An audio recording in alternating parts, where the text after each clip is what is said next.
The blood hit the floor before the stretcher did. 43 seconds. That's how long it took for the emergency room at Hargrove Regional Medical Center to go from controlled chaos to something that looked like a war zone triage tent outside Fallujah. Nurses shouted. Monitors screamed. A trauma surgeon in a pressed white coat stood at the center of it all, barking orders like a man who had never once been wrong about anything. And in the corner, a quiet blonde nurse with her sleeves rolled down despite the heat was already moving toward the patient nobody else had looked at twice. Nobody knew what she'd done. Nobody knew what she was. They were about to find out. If this story has you holding your breath already, follow along, hit like, and drop a comment with the city you're watching from. I want to see how far this story travels. The first thing people noticed about Mara Sutton was how little space she took up. Not physically. She was average height, maybe 5'4", with the kind of build that suggested she ran but didn't broadcast it. It was something else. The way she moved through the halls of Hargrove Regional without looking like she expected anyone to step aside for her. The way she kept her eyes on whatever task was directly in front of her and let everything peripheral just wash past. She had blonde hair she kept pulled back tight, a face that didn't invite questions, and a smile she deployed carefully. Not often, not automatically, and never for the sake of making someone feel comfortable at her expense. She was 28 years old, 8 months into her position as a staff nurse in Hargrove Regional's emergency department. New enough that senior staff still occasionally handed her supply runs that should have gone to an orderly. Experienced enough that she'd stopped wasting energy being offended by it. Hargrove Regional sat in the middle of Caldwell, Montana, a city of 300,000 that considered itself bigger than it was, nestled between the foothills and an interstate that carried more truck traffic than tourism. The hospital was the largest medical facility within 90 miles, which meant the ER absorbed everything the region produced: farm accidents, highway crashes, domestic disputes that had gone badly wrong, and the slow, grinding emergencies of a population that waited too long before seeking care. It was not a glamorous posting. Most of the department's senior staff had come from larger institutions and regarded Hargrove as a step sideways that they were determined to reframe as a choice. Dr. Preston Oakes was not one of those people. He had never worked anywhere larger than Hargrove Regional, had trained here, built his reputation here, and moved through the department with the absolute confidence of a man who had never been seriously challenged inside these walls. He was 51, lead trauma attending, and possessed of a certainty about his own judgment that had long since crossed the line from confidence into something harder and less forgiving. He was the kind of doctor who was excellent in controlled situations and dangerous in the ones that surprised him, because he never admitted to being surprised. He adapted by doubling down, not by pivoting, and the staff had learned to accommodate that rather than confront it. Mara had learned it in her first week. It had been a Saturday morning, a chest pain case that was presenting atypically, and she had flagged her concern about the patient's oxygen saturation to Dr. Oakes during his rounds. He had looked at her the way people look at a text notification when they're in the middle of a conversation. A glance, an assessment, a dismissal. "When you've been in this department longer than 8 months," he'd said, not breaking stride, "you'll understand that not every number tells the story you think it does." She hadn't argued. She had documented her concern in the patient's chart, and when the patient returned 2 hours later with a confirmed NSTEMI, she had said nothing about it to anyone. That was Mara's pattern. Document. Stay quiet. Do the work in front of her. The nurses who'd been at Hargrove longer had picked up on it. Not the competence, which was harder to see, but the quietness, which was easy to misread. Carolyn Wade, the department's head nurse, had pulled Mara aside in her third week to offer what she clearly believed was helpful advice. "You need to assert yourself more," Carolyn had said. She was a broad-shouldered woman in her mid-50s who wore her authority like a second set of scrubs, comfortable, broken in, visible. "The attendings here respond to confidence. If you're too quiet, they'll assume you don't know what you're doing." "Thank you," Mara had said. "I'm serious. Dr. Oakes especially. He doesn't have patience for hesitation." "I understand." Carolyn had studied her for a moment, clearly trying to determine whether this woman was absorbing what she was being told or simply producing polite sounds. She'd never quite reached a conclusion. Over the following months, she defaulted to treating Mara as somewhere between promising and insufficient. Not unkind, but not particularly invested either. She had dozens of nurses to manage and not enough hours to spend them wondering about the quiet ones. The junior staff were less measured.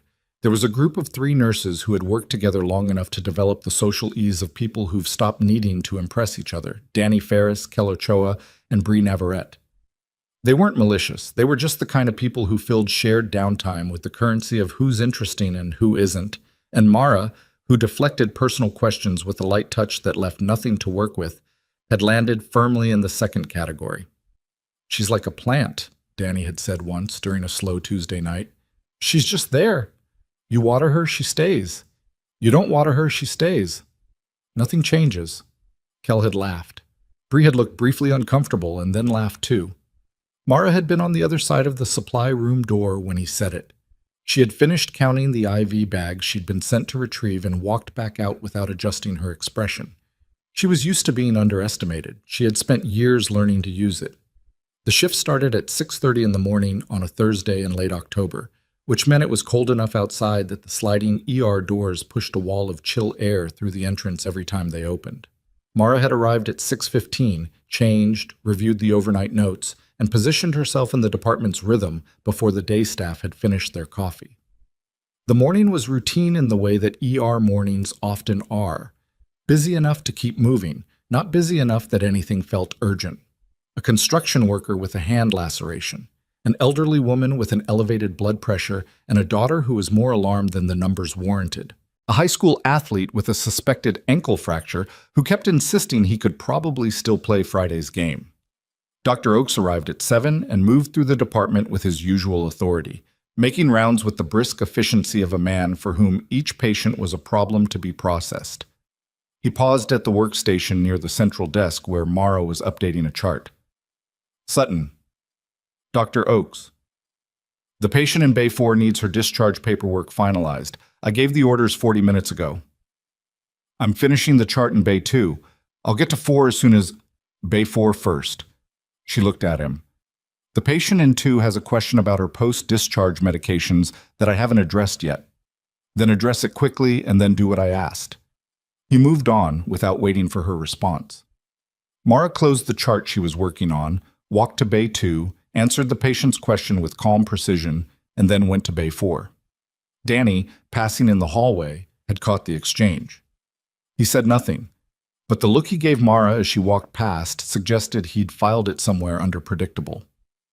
The morning continued. Mara worked without complaint, without commentary, and without the kind of energy that makes people stop and take notice. She was efficient and invisible simultaneously, which was, in the ER's social ecosystem, a disadvantage. Efficiency without visibility produces no advocates. It was 10:40 when the radio traffic started. The charge desk picked it up first. Hector, the charge nurse, pressing one finger to his earpiece and straightening slightly in the way he did when something real was coming. Mara noticed it from across the room. She set down the supply tray she was carrying and moved closer without being asked. Multiple vehicle incident on I-19 northbound, reported 40-plus casualties. First units estimate at least 15 critical. Hector looked up, found Carolyn Wade already moving toward him from the nurse's station. "How far out?" Carolyn asked. "First unit's 12 minutes. They're activating regional trauma protocol." The room shifted. Not visibly, not dramatically. This was a department that had practiced for this. But there was a change in the air pressure, something molecular and immediate. The collective nervous system of 60 people recalibrating at once. Monitors got checked. Supply carts got repositioned. Someone called down to surgery. Dr. Oakes emerged from his office with his coat already on. "What are we looking at?" he said, directing the question at Hector. "Highway pileup. I-19. 40-plus involved. Estimates 15 critical incoming. They're calling it a chain reaction. Started with a jackknifed semi. Get me the trauma team. I want 2 bays cleared for immediate critical intake, 3 more on standby." He scanned the department with the practiced eye of someone running a tactical assessment. Non-critical holds go to the waiting room. Minor injuries triaged to the outer stations. His gaze passed over Mara without stopping. "Sutton." This was Carolyn, not Oakes. You're on outer triage, minor injuries, lacerations, anything that doesn't need a trauma bay. Understood, Mara said. She moved to her assigned position without argument. Outer triage was exactly what it sounded like. The perimeter, the less serious cases, the work that needed doing but didn't carry the adrenaline or the stakes of the inner trauma corridor. It was where you put the nurses you weren't sure about, or the ones you'd already categorized.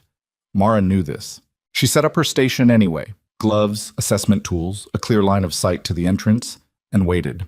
Check. The first ambulances arrived 11 minutes later and didn't stop. They came in sequence, which was the only mercy of it. Not all at once, not a single wave, but a rolling surge that gave the department just enough time to absorb each impact before the next arrived.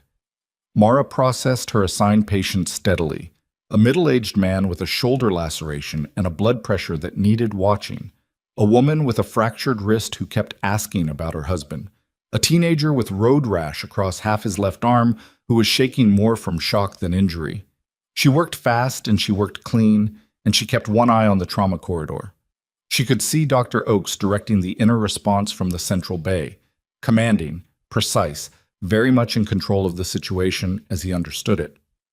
The trauma team was functioning at capacity. Patients were being triaged, stabilized, moved. The department was doing what it was trained to do. And then Ambulance 6 arrived. Mara clocked it before the doors opened. Something about the way the paramedics moved. Too fast, one of them on the radio while the other prepped the stretcher. She finished the butterfly bandage she was placing on the teenager's arm, told him to hold pressure and stay seated, and moved 3 steps toward the entrance. The patient came through on the stretcher at a run. Male, 40s, military short haircut, wearing civilian clothes that had been cut away to expose a chest that was visibly wrong. Not just injured, structurally wrong. The left side wasn't moving the way the right side was. The skin above his left collarbone showed a subtle but unmistakable pattern. Mara was already doing the calculation. "Bay 2 is open," someone called from the inner corridor. The paramedic leading the stretcher, young, probably early 20s, moving with the controlled urgency of someone still inside their adrenaline, recited the handoff at volume, 44-year-old male, blunt chest trauma from secondary collision, BP 80/60 and dropping, heart rate 142, O2 sat 78% on high flow. "Tension pneumothorax," Mara said. She said it flat, without inflection, the way you say a fact. The paramedic looked at her. "We've got decreased breath sounds on the left, but his trachea is deviated. Look at his neck." She was already at the side of the stretcher, one hand moving to assess. "He's been intubated, which is making it worse. The pressure's building. He needs decompression now before he goes into arrest." "I'll evaluate the patient," Dr. Oakes said. He'd appeared from the inner corridor, drawn by the pace of the incoming stretcher. He moved to the other side, did a fast visual assessment, checked the monitor readout a nurse held up for him. "Severe blunt chest trauma, hemodynamic instability. We're looking at possible hemothorax. Get me a chest x-ray." "There isn't time for a chest x-ray," Mara said. The temperature in the corridor changed. Oakes turned his head toward her slowly. It was the kind of slow that wasn't confusion. It was the kind of slow that was a warning. "Excuse me?" "The clinical presentation is tension pneumo, deviated trachea, absent breath sounds left side, distended neck veins. He's crashing from obstructive shock, not hemorrhagic. A chest x-ray takes 7 minutes minimum, and he doesn't have 7 minutes." "Sutton." His voice was quiet in a way that was louder than shouting. "You are on outer triage. You are not on this case. I know what I'm asking you to look at, and I know what I'm looking at, which is a nurse who is outside her designated post, offering a diagnosis on a patient she has not been assigned." He looked at Hector. "Get her back to outer triage." "Dr. Oakes, now!" Hector touched Mara's arm. She looked at the patient on the stretcher, still alive barely, O2 sat dropping by the second, and then looked at Oakes. She read his face the way she'd learned to read certain situations, closed, certain, and genuinely committed to a version of events that was going to kill someone. She let Hector guide her back toward the outer station. Behind her, she heard Oakes call for imaging. She was 2 patients later, a concussed driver, a woman with a fractured rib, when she heard the monitor alarm. It wasn't subtle. The pattern of the alert, The pitch and pace of it was specific enough that anyone with trauma experience recognized it immediately, and Mara's hands had already stopped moving before her brain consciously processed what she'd heard. Ventricular fibrillation. She set down the rib patient's chart, said, "Stay right here," in a tone that left no interpretive room, and moved into the inner corridor at a pace just below running. The scene in Bay 2 was controlled panic. Oakes calling compressions, a nurse with the defibrillator pad, someone calling for the crash cart. The patient's monitor was flatlined. Not completely, not yet, but the rhythm was disorganized and collapsing. Mara walked through the outer ring of staff without stopping. "Move," she said. Not loud, not aggressive. A single flat word delivered with the kind of directional certainty that parts people. "Get her out of—" Oakes started.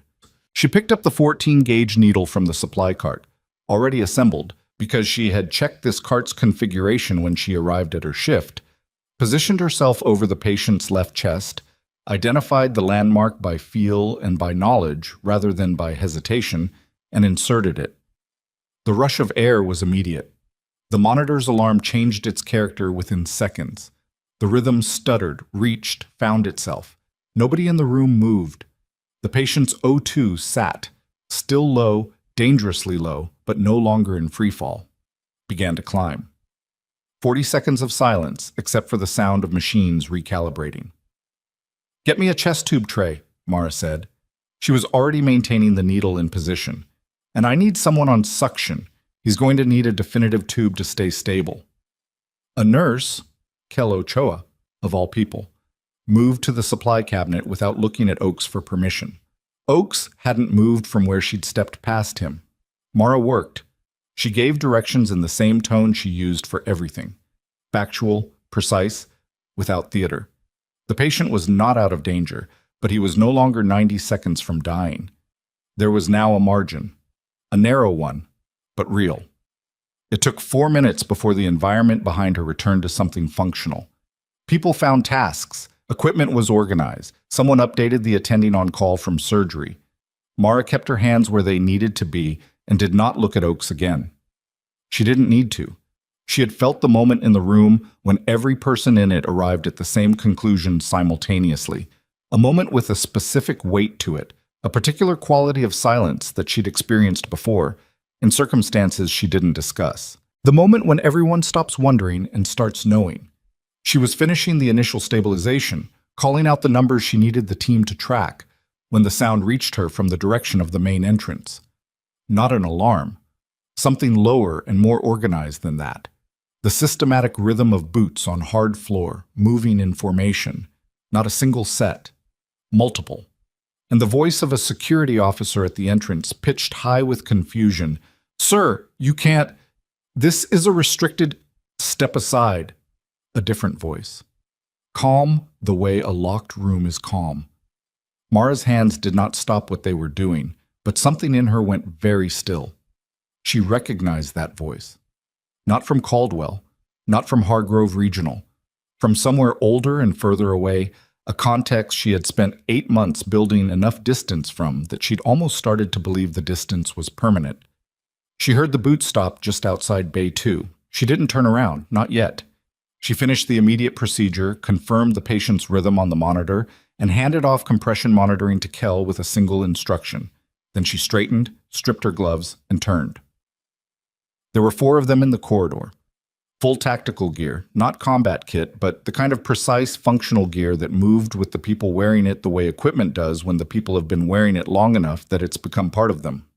The one at the front, tall, early 50s, face that had been weathered into something specific, was looking directly at her. Not at Oakes, not at the trauma bay, not at the controlled chaos of an emergency department mid-mass casualty response. At her. His expression was not warm, it was not cold. It was the expression of a man who has located something he was sent to find. Carolyn Wade appeared at the corridor junction behind them. "What is happening? Someone needs to tell me right now what is—" "Ma'am." The man at the front didn't look away from Mara. "Please clear the corridor. This is a medical facility. I am aware of that." He took 1 step forward. "Sutton." The last name landed in the room like something thrown. Mara looked at him. Sergeant Major Reese. It was the first time in 8 months she had said that rank aloud. In this building, in this city, in this version of her life. The words felt like something surfacing. Reese looked past her at the patient on the table. Something crossed his face that was not quite relief and not quite grief. Something in between, the specific expression of a person who has found what they were looking for one step before it was too late. "He's one of ours," he said. "I know," Mara said. "He's stable. For now." Behind her, she heard Preston Oakes say nothing. She heard the absence of his voice fill the room in a way his words never had. And in the corridor beyond Reese, one of the other soldiers shifted position, and through the gap Mara could see the ER entrance, where 2 more figures in gear were holding position, and beyond them, through the sliding glass doors, the silhouette of vehicles that did not belong to any county emergency service she had ever seen.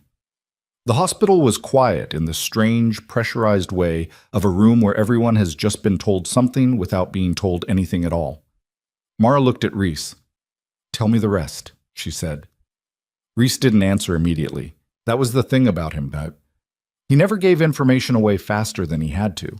He'd been like that in the field, too, in the way of men who'd learned that words had weight and weight had consequences.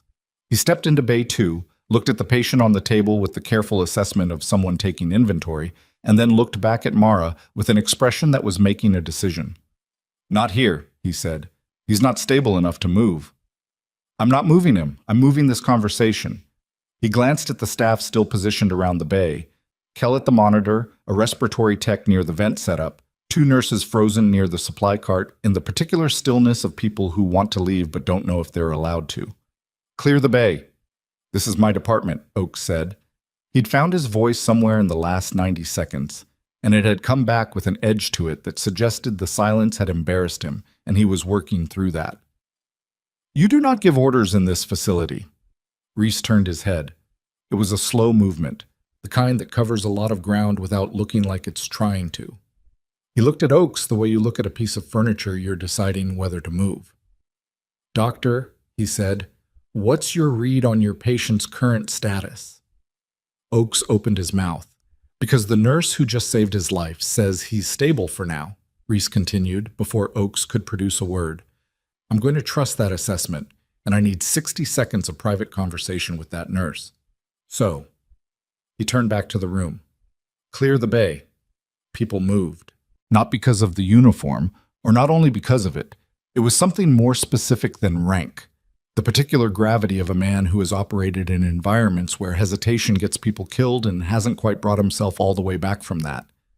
Kel gave Mara a look on his way out that she couldn't quite read. Oakes didn't move immediately, stood his ground for 3 additional seconds in a way that accomplished nothing except establishing that he'd stood his ground, and then moved. The bay doors swung. Mara heard them settle. She was alone with Reese and the patient, who was breathing with the effortful rhythm of someone the mechanics of whose body had just been forcibly corrected. The monitors showed numbers that were bad but stable.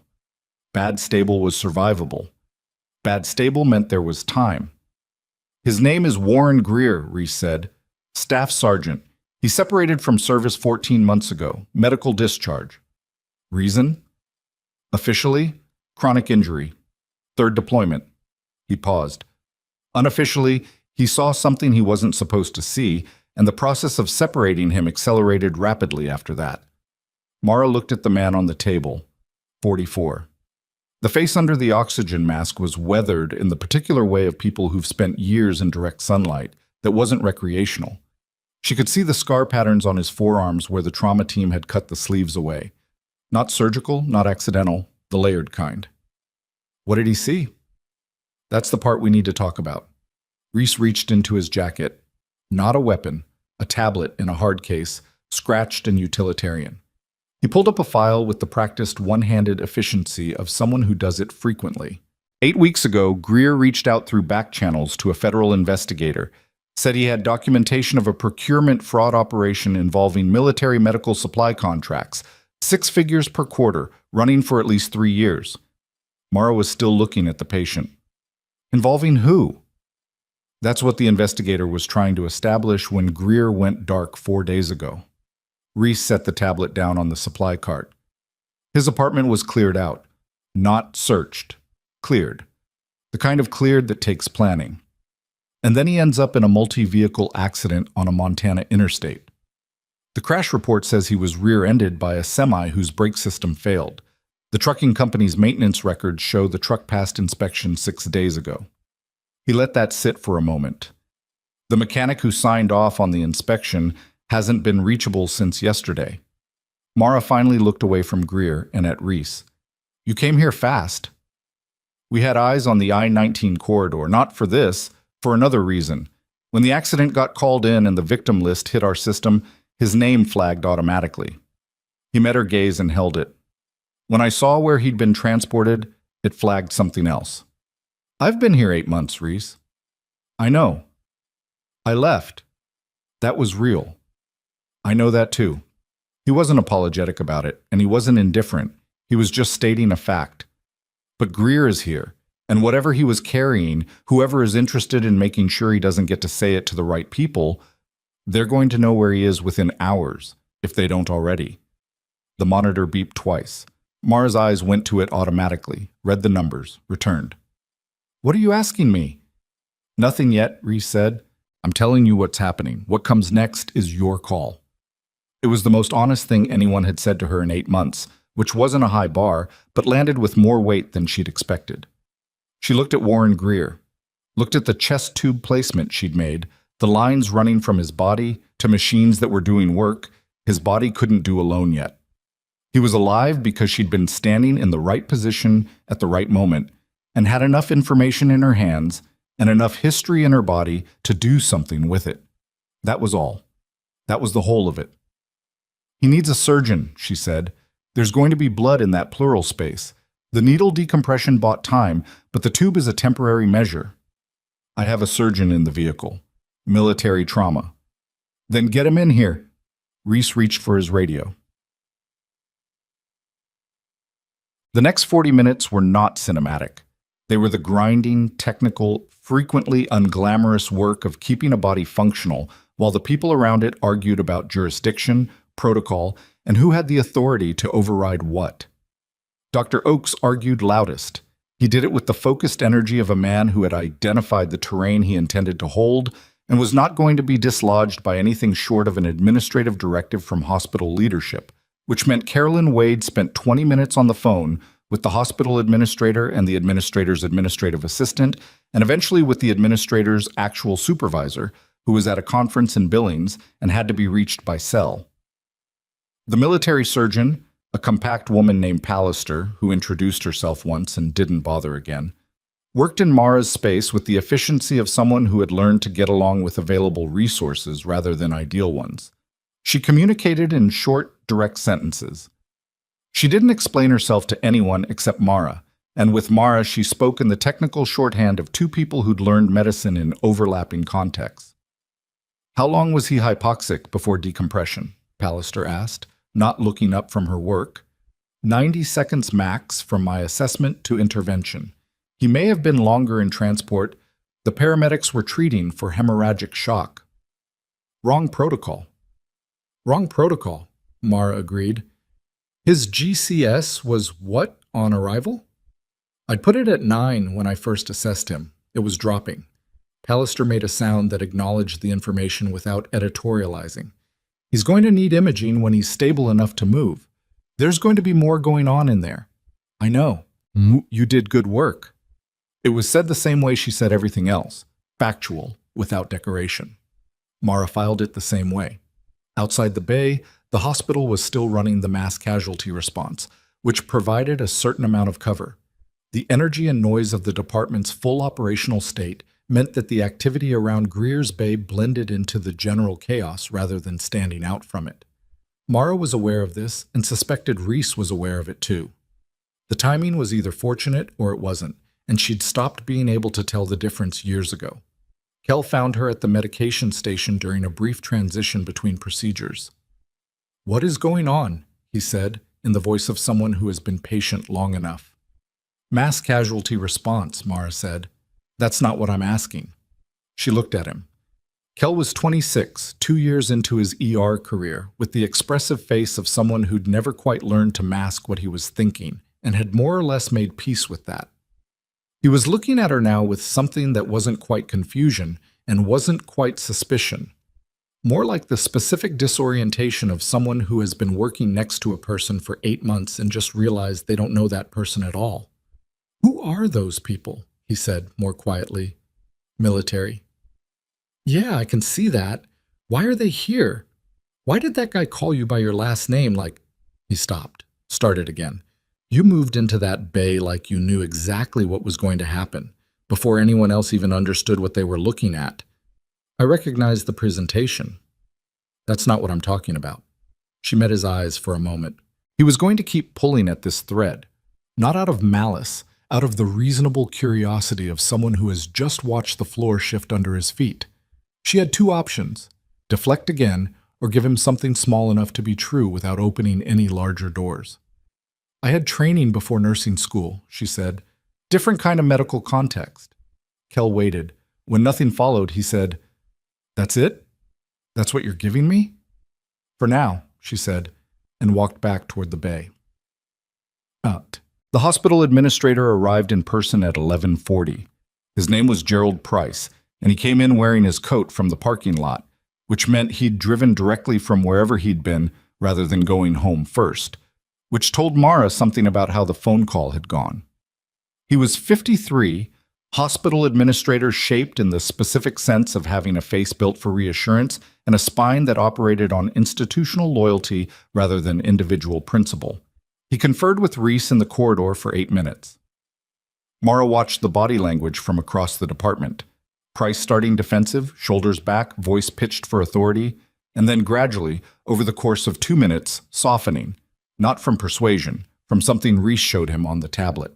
Whatever was on that tablet accomplished in 2 minutes what Price's own administrator had spent 40 minutes not accomplishing. After that, the territorial dispute over Bay 2 essentially dissolved. Oakes received some kind of instruction from Price directly, delivered in a low voice near the nurses' station, and spent the next 10 minutes not saying anything to anyone, which was in its own way more unsettling than his earlier noise. Mara was back with Greer when Reese returned to the bay. "We're going to need to move him within the next 2 hours, Reese said. "There's a facility outside the city with the right equipment. He needs to stay monitored until Pallister is confident. Pallister is coming with us, so is whatever you need in terms of equipment." He paused. "So are you, if you're willing." Mara looked at him. "I have a shift. Your administrator will handle it." She didn't say anything for a moment. On the table, Greer's chest rose and fell with the careful rhythm of managed breathing. She had been watching that rhythm for the better part of an hour, and it had improved marginally and steadily in the way that improvement happens after a crisis. Not dramatically, not cleanly, but accumulating in small increments that eventually added up to something you could call progress. "You said he had documentation," she said.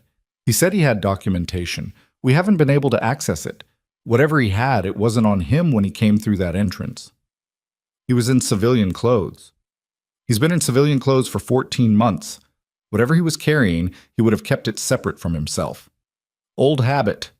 Reese's jaw moved briefly. "Assuming the accident didn't destroy it. Or whoever caused the accident didn't retrieve it." "That possibility is active."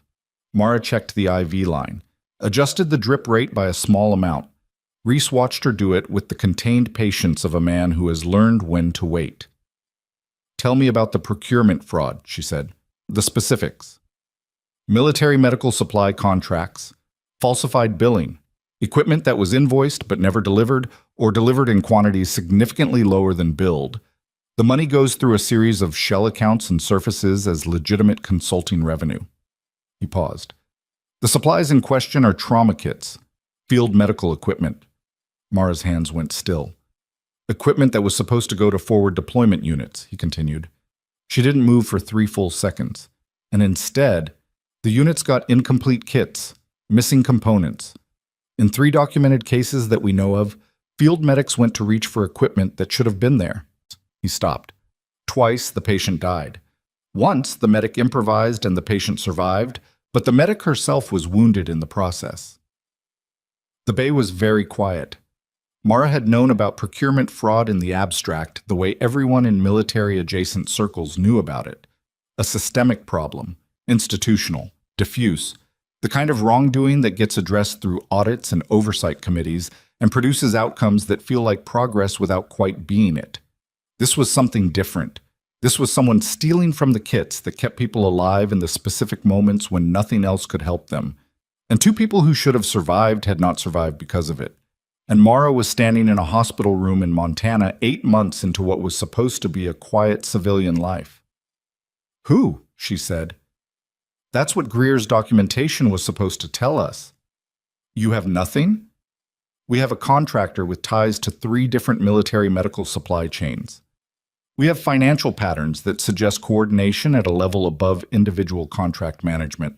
And we have Greer, who was 3 weeks from meeting with the federal investigator when his apartment was cleaned out, and his car ended up at the bottom of a ravine on I-19. Reese's voice was flat and steady. "We have enough to know this is real, and not enough to put anyone in a room." Mara looked at the ceiling briefly. An old habit, not searching for something there, just a direction her eyes went when she was processing. "Why me?" she said finally. "You have a military surgeon, you have personnel. Why come to me?" "Because Greer asked for you, specifically." She looked back at him. "When?" "Before he went dark. The message he sent through back channels. It had 2 pieces of information in it. The name of the investigator he was going to meet. And your name." Reese met her gaze without flinching from whatever he saw in it. "He said if anything happened to him before the meeting, you were the one person he trusted to understand what he'd found." Mara stared at him. "I don't know him," she said. "I've never met that man." Reese looked at the patient on the table. "You may have. You just might not remember all of them." It landed with the quiet weight of a fact she hadn't let herself think about in 8 months. The reality that the work she'd done, the people she'd moved through her hands in those years, left a ledger she couldn't fully account for. Not because she hadn't been paying attention, because there had been too many, in conditions that stripped away everything except the immediate. And some of them had been conscious and some of them hadn't, and the ones who weren't conscious were the ones who came back afterward as a name you couldn't place with a face you didn't know you were supposed to be holding on to. She looked at Greer's face. She was still looking at it, trying to find some thread of recognition in the unfamiliar terrain, when the bay doors swung open and Kell said, with the particular tight quality of someone delivering news they don't fully understand, "We've got a problem at the entrance." The problem at the entrance was not immediately visible as a problem. That was the thing about it that registered later, in the specific retroactive way that danger announces itself only after the initial confusion has cleared. What it looked like, initially, was a paramedic team arriving with a late casualty from the I-19 accident. The vehicle was an ambulance, county markings, correct color, correct configuration. The crew wore county uniforms. The patient on the stretcher was a woman in her 50s, apparent traumatic injuries whose condition the lead paramedic described to Hector at the entrance desk in the kind of precise medical language that sounds exactly right. It was the language that Mara clocked first. She'd moved to the corridor when Kell appeared, some instinct she couldn't have named pulling her toward the front rather than away from it. She was standing 12 feet back from the entrance desk when the new team came through, and she heard the lead paramedic's handoff report and felt something go slightly wrong in her understanding of what she was hearing. The clinical language was accurate. The sequencing was off. When paramedics gave handoff reports, they gave them in a specific order that was drilled into them in training and reinforced through practice until it was automatic. Mechanism of injury, vital signs, treatments en route, patient response. The order mattered because it represented a hierarchy of information, the most time-critical first, the contextual second. This paramedic was giving the information in a different sequence, not random, different in a specific way that suggested he'd learned the content but not the cadence, that he'd prepared the information rather than encountered it. Mara looked at the stretcher. The patient on it was not moving the way an unconscious trauma patient moved. Unconscious trauma patients moved with the uncontrolled passivity of a body that has ceded governance, limbs that shifted with the motion of the stretcher, a head that rolled, a particular quality of inertness that was specific and recognizable once you'd seen enough of it. This woman was too still, the kind of still that was controlled rather than absent. She looked at the second paramedic, the one trailing the stretcher, silent, positioned on the right side. His hands were wrong, not visibly, not in any way that would flag to someone looking for something specific. But Mara had spent years in environments where you cataloged people's hands the way other people cataloged faces, because hands were where intent lived and hands were what moved first. And this man's right hand was resting with a deliberateness near the left side of his uniform that was not where you rested your hand when you were managing a stretcher patient into an emergency department. She turned and walked directly back toward Reese, who was in the corridor 20 feet away. "We need to clear the bay," she said, low and direct. Reese read her face and was already reaching for his radio. "Entry team, entrance floor, possible." What happened next happened in approximately 4 seconds, which is both a very short and a very long amount of time, depending on what you've been trained to do inside it. The woman on the stretcher sat up. The second paramedic's hand moved.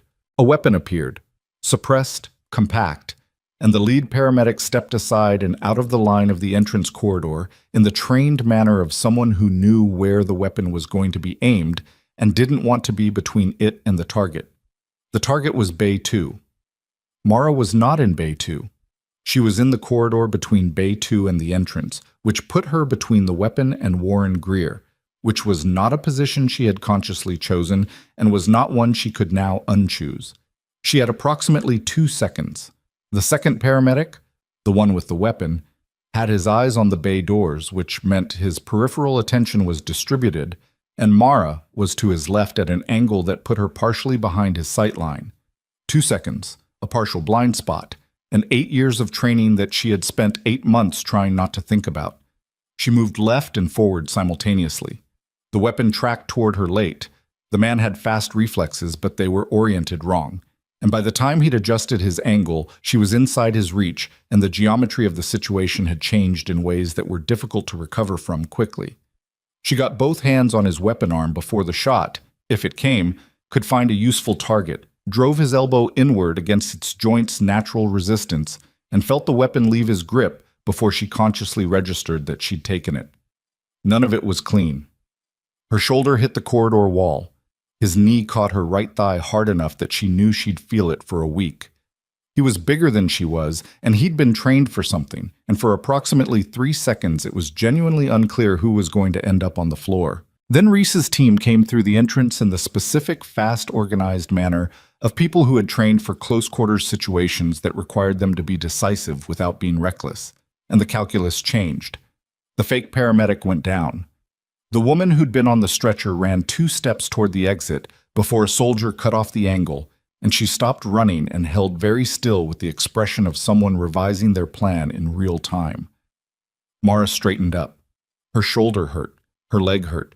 She was holding a compact, suppressed weapon by the grip, muzzle down, finger off the trigger, in the careful manner of someone who knows how to hold a weapon and is demonstrating that fact to the people now pointing their own weapons at everything in the entrance corridor. "Clear," Reese said. She set the weapon on the floor and stepped back from it.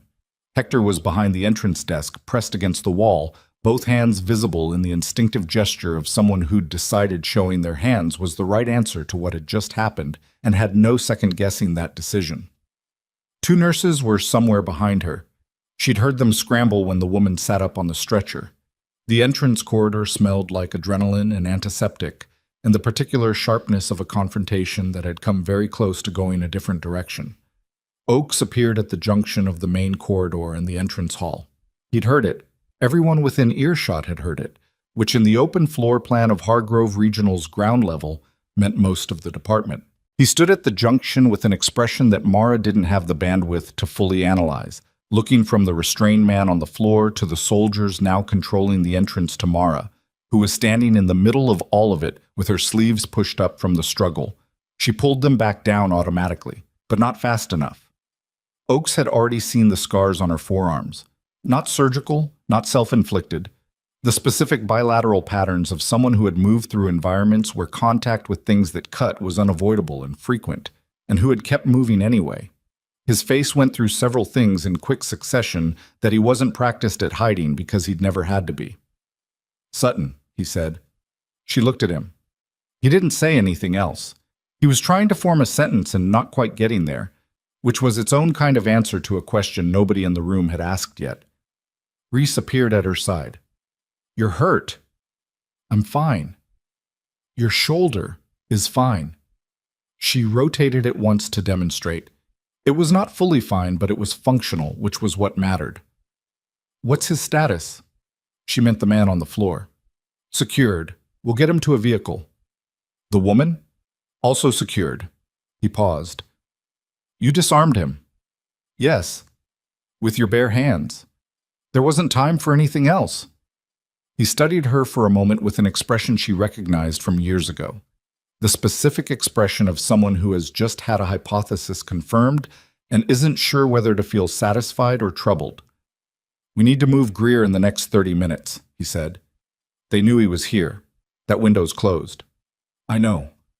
Behind her, the hospital was trying to return to its operational state. She could hear Carolyn's voice somewhere down the main corridor, directing people back to their stations in the firm, controlled tone of someone who had decided that the path through this was function. Monitors were beeping, phones were ringing.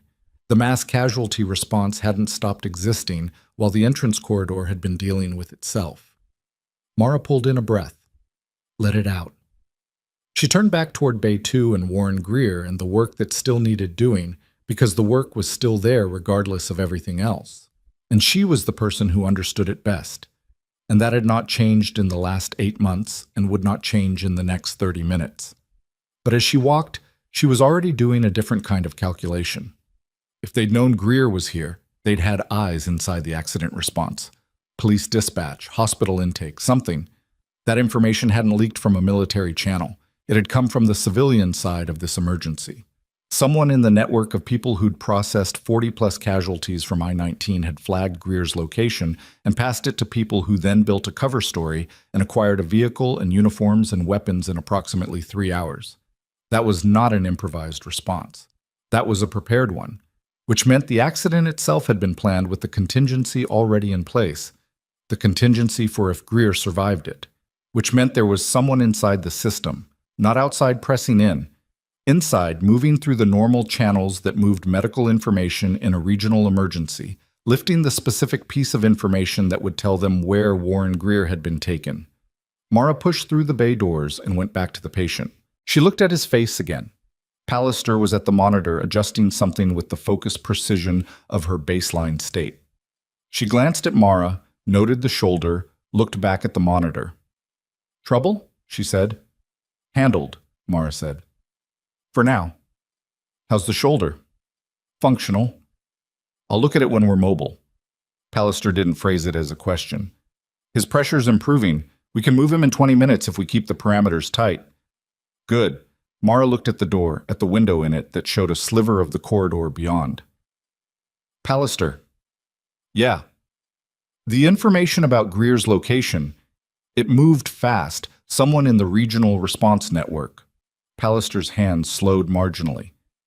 "That's Reese's problem." "It is," Mara agreed. "But Greer has documentation somewhere. Whoever tipped his location to those people, they're connected to whoever wants that documentation gone. That's above my pay grade and yours." "I know." She picked up the chart. "I just want to understand who I'm in a room with."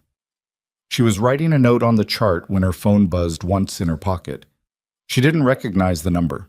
She answered it on the second buzz, which she did not normally do with unknown numbers.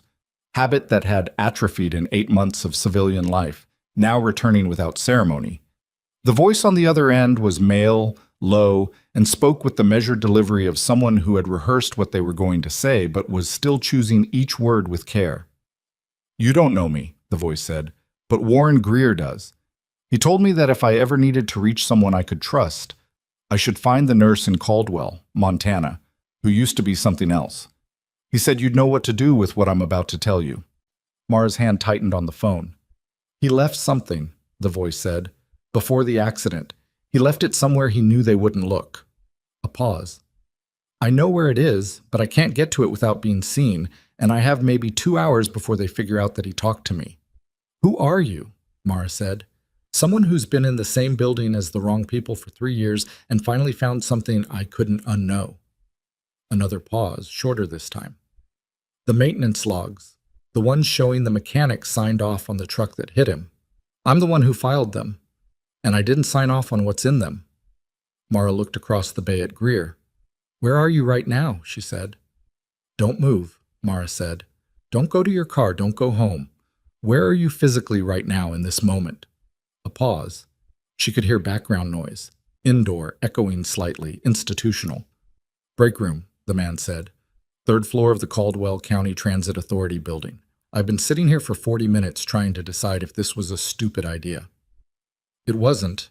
What's your name? Does it matter? It matters to me. Another pause, this one different in quality. The pause of someone deciding whether trust is a luxury they can still afford. Ferris, he said. Dale Ferris. I'm a logistics coordinator. I've worked here 11 years. Dale, she kept her voice level. Not warm, not cold, the specific register of someone who needs a person on the other end of a line to stay functional. You said Greer left something. Tell me exactly what you mean. 3 weeks ago he came to see me, in person, which already... Nobody does that anymore, you know? He said he'd found a pattern in the billing records going back 2 years. Equipment invoices that matched contract numbers for military supply runs, but the delivery manifests didn't line up.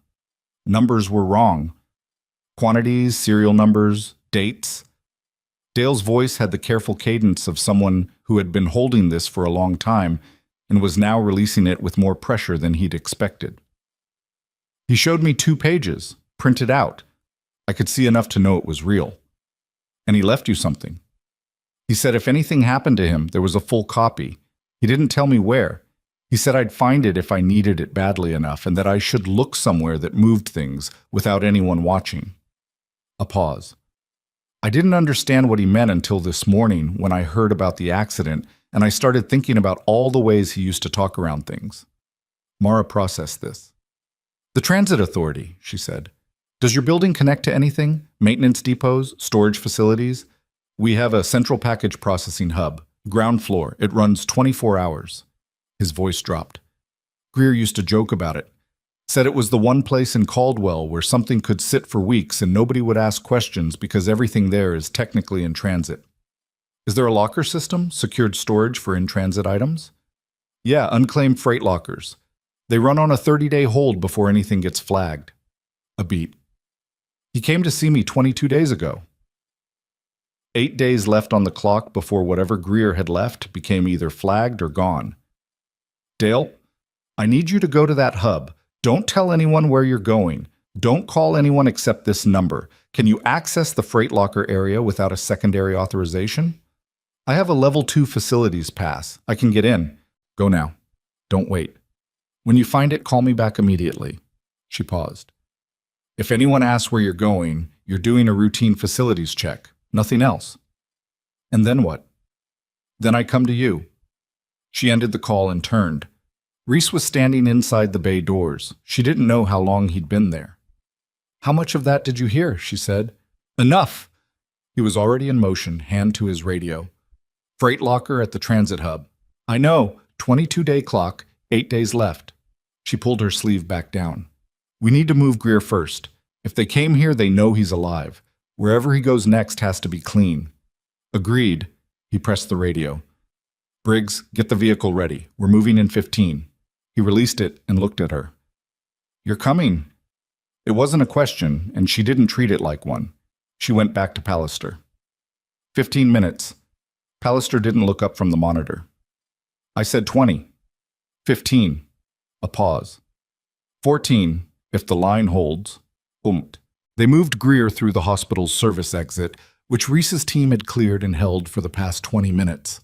The corridor smelled like industrial cleaning product and old steam, and the lighting was the flat, utilitarian kind that made everyone look the same shade of pale. Pallister walked at the head of the stretcher, one hand on the IV pole, eyes on Greer's face. Mara walked the other side. 2 of Reese's soldiers moved ahead, and 1 followed. Nobody spoke. The service exit opened onto a loading bay where 2 vehicles waited. A standard ambulance and a dark SUV with government plates that had seen significant use, not the theatrical kind of vehicle that announces itself. the practical kind. Mara helped transfer Greer to the ambulance stretcher with Pallister directing in her clipped shorthand, and then she stood at the ambulance doors for a moment while Pallister climbed in and began resecuring the lines. She looked back at the hospital. The building was still running. She could hear it, the low, continuous hum of a place that doesn't stop for any individual crisis because the individual crises are what it exists for. Somewhere inside, the mass casualty response was still processing its last cases. Hector was probably at the charge desk. Kel was probably running something to someone. Carolyn Wade was probably on her third phone call of the last hour, trying to establish what exactly had happened and what exactly it meant for incident reports and liability protocols.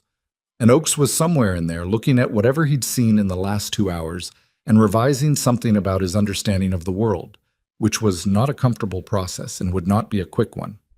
She thought about that for a moment. Not with satisfaction, there wasn't room for that right now, but with a kind of flat acknowledgement. She had known from her first week that Oakes was the kind of wrong that couldn't be corrected by evidence, because his certainty wasn't based on evidence. It was based on a model of himself that evidence was not permitted to disturb. This morning had disturbed it anyway. Whatever he did with that was his problem. She got into the ambulance. Pallister updated Greer's numbers every 4 minutes for the first 20 minutes of the drive.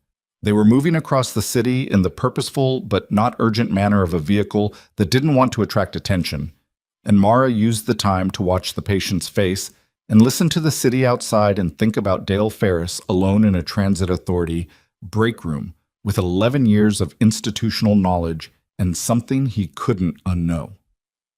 At 23 minutes, her phone buzzed. "I found it," Dale said. He was breathing faster than he'd been before. "Locker 114. There's a padded envelope taped to the inside back wall above the locking mechanism. Someone would have to know to look there. Is it intact?" "Looks like it. I haven't opened it." "Don't open it." She looked at Reese, who was in the front passenger seat and had half turned to listen. "Dale, is anyone else in the hub right now?" "2 guys on the freight dock. They're on the other end, but there's a van outside that wasn't there when I came in. Brown. No markings." Mara felt the temperature in the back of the ambulance drop. "How long has it been sitting there?" "I don't know. I noticed it through the window just now." "Dale, listen carefully. Don't go back to the dock. Don't go to your car. Is there a stairwell exit on the north side of the building?" "Yeah, the fire exit." "Take it. Walk north 1 block and wait at the corner of—" She looked at Reese. "Mercer and 6th, he said quietly. "Mercer and 6th, she repeated. "Someone will come to you." She ended the call. Reese was already on the radio. "I need a secondary unit at the Caldwell Transit Authority hub. North building, ground floor freight dock. Possible surveillance vehicle, brown van, no markings. Priority retrieval, package in locker 114. He paused, listening. "And get someone to Mercer and 6th for a civilian contact, Dale Ferris, Transit Authority employee. He needs to be out of sight." The radio crackled acknowledgement. Mara looked at Greer. His eyes were closed. His chest was moving. His numbers, on the portable monitor clipped to the stretcher rail, were holding in the range that Pallister had called acceptable 90 minutes ago and hadn't revised downward since. She thought about what Dale had said.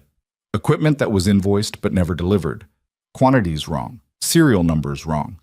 She thought about the field medics who had opened the kits that should have contained what they needed. She thought about what it felt like to reach for something in the dark and find it gone. She'd come close to that once, not in a kit situation. She'd been luckier than that, or more paranoid, depending on how you looked at it, the kind of person who checked and rechecked her own gear rather than trusting supply chain assurances. But she'd been in the room when someone else reached and found nothing, and she'd been the person who closed the gap between that absence and the outcome. And the patient had lived, and she had not once in 8 months allowed herself to think about what would have happened if she hadn't been there. "Hey," she looked up. Pallister was watching her with the direct, unadorned attention of someone who'd decided to say something she'd been sitting on. "Greer specifically asked for you," Pallister said, "before he went dark. Reese told you that." "Yes." "Do you have any sense of where from?" Mara shook her head slowly. "I treated a lot of people over a lot of years. A lot of them I can't place afterward. It wasn't a context that was good for She stopped. For remembering faces. Pallister nodded once, not sympathetically, practically, like information filed under understood. He's going to be out for a while, she said. When he wakes up, if he wakes up in a stable situation, you'll find out. I know. The if is doing a lot of work in that sentence. I know that too. The facility outside Caldwell was not what Mara had expected, though she hadn't spent much energy forming expectations. It was a converted agricultural building, the kind of structure that exists throughout Montana as an artifact of an industry that had contracted and left its infrastructure behind, now running on generator power, with interior walls that did not match the exterior's age and equipment inside that was significantly more current than anything visible from the road. They transferred Greer into the main interior space, while Pallister gave rapid-fire instructions to a small team that had been waiting. Mara stayed close enough to be useful, and far enough out of the way not to create friction, which was the calculus she'd operated on for most of her working life in environments like this. Reese appeared at her side 15 minutes after arrival. The package is in transit, he said. Briggs has it. Dale Ferris is secure. We've got him in a vehicle. He's talking to a federal investigator by phone right now. The brown van? Gone by the time we got a unit there. They pulled off when they saw the contact wasn't coming back. They'll know someone moved on the locker. Yes. He said it without sugarcoating, which means the window we have between now and when they try to consolidate their position is getting smaller. How long until you know what's in the package? Briggs is 20 minutes out. Whatever Greer documented, we'll have it in our hands in 20 minutes. He paused. The federal investigator Greer was supposed to meet. Her name is Sandra Voss. She's been working the procurement angle from the financial side for 8 months. She has institutional data, but no primary source witness, no chain of custody for the physical documentation. Greer was supposed to be both. And now Greer is on a cot in a converted barn. Yes. He almost smiled. It was the ghost of a smile, the kind that surfaces when the absurdity of a situation is too specific to ignore, but the situation itself is too serious to lean into. Voss has been notified. She's driving up from Billings. Mara looked at the room, at Pallister working, at the 2 soldiers maintaining position at the doors, at Warren Greer lying in the center of it all, with the contained stillness of a man who had started something and ended up here. She thought about the 11 years Dale Ferris had spent at the Transit Authority, about the specific courage it took to make a phone call to a number you got from a man who told you to use it if things went wrong, when things going wrong was exactly what had happened. She was still thinking about it when the door opened and Briggs came through, compact, late 30s, moving with the clipped energy of someone running on a deadline. He was carrying a padded envelope that had seen some handling, the edges soft with age, a strip of tape along the back seam. Reese took it. He looked at it for a moment, then looked at Mara. She nodded. He opened it. Inside were 2 things: a folded sheaf of printed documents, dense with data and margin notes in small handwriting, and a USB drive taped to the inside of the envelope with a piece of medical adhesive tape. The specific kind used for IV line securement, the specific kind that would have been easy to find in a field kit. Reese spread the printed pages on the nearest flat surface. The room contracted slightly, people moving to see without being asked. Mara looked at the pages, column after column of contract numbers, billing codes, delivery confirmations, and beside each one a corresponding line in a different color into ink. Handwritten corrections. Greer's own cross-references. The patient accumulation of a man who had spent months building a case from available materials because he didn't trust the process enough to hand it to anyone else unfinished. At the top of the first page, in the same small handwriting, 2 lines. Contract Administrator, R. Hadley, GS-14, Defense Logistics Agency, Regional Office Billings. Secondary authorization signature appears on every falsified manifest. Initials TV. Mara looked at those initials. TV Reese was already on his phone. Get me Voss. A pause. Now. He moved toward the far wall. Mara stayed with the documents, reading down the columns, following Greer's annotations with the focused attention of someone building a structure in their head. The shape of what he'd found, the scale of it, The specific chain of decisions that had to have been made for this to run as long as it had without being caught. It had run because it was careful. It had run because the people responsible had positioned themselves at the exact points where oversight was thinnest. The gap between the contract approval process and the physical delivery confirmation, a gap that existed because no one had designed the system assuming anyone would be positioned on both sides of it simultaneously.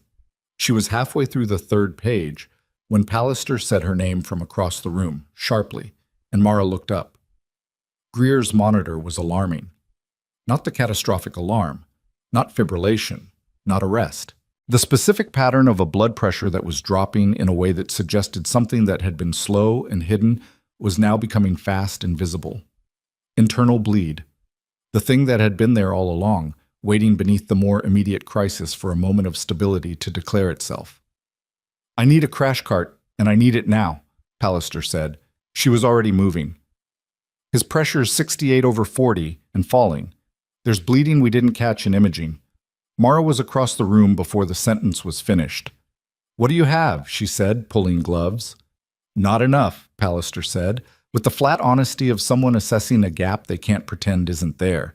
She looked up from Greer's abdomen, where she was applying pressure with both hands, and her eyes had in them the particular expression that surfaces in medical professionals when the math stops working in their favor. "I need a surgical theater, and I have a barn." "Then we use what we have." "Mara." She said it with the weight of a clarification. "I can slow this. I cannot stop it here." "How long?" "If I'm wrong about the source, longer. If I'm right." She pressed harder.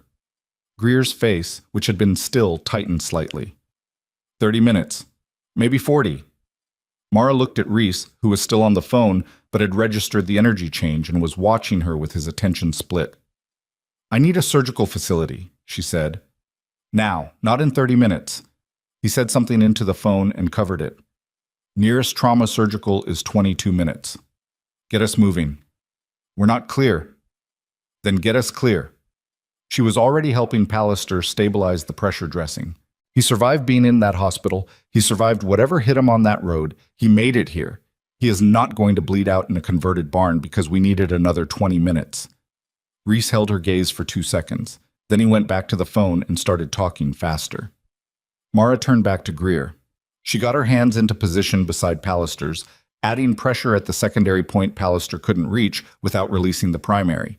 It was uncomfortable, and it was not a long-term solution, and it was what was available, so she held it.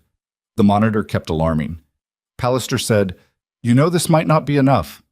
"I know," Mara said. She kept her hands where they were. She was still holding when the door opened and 2 of Reese's soldiers came through fast, and one of them said something to Reese that made him go very still, and then he turned toward Mara with an expression she had seen before, in context she'd tried hard to leave in the past. And that expression meant that whatever was about to happen next was not going to be simple. "We have a vehicle on the access road," the soldier said. 2 vehicles. Neither one is ours."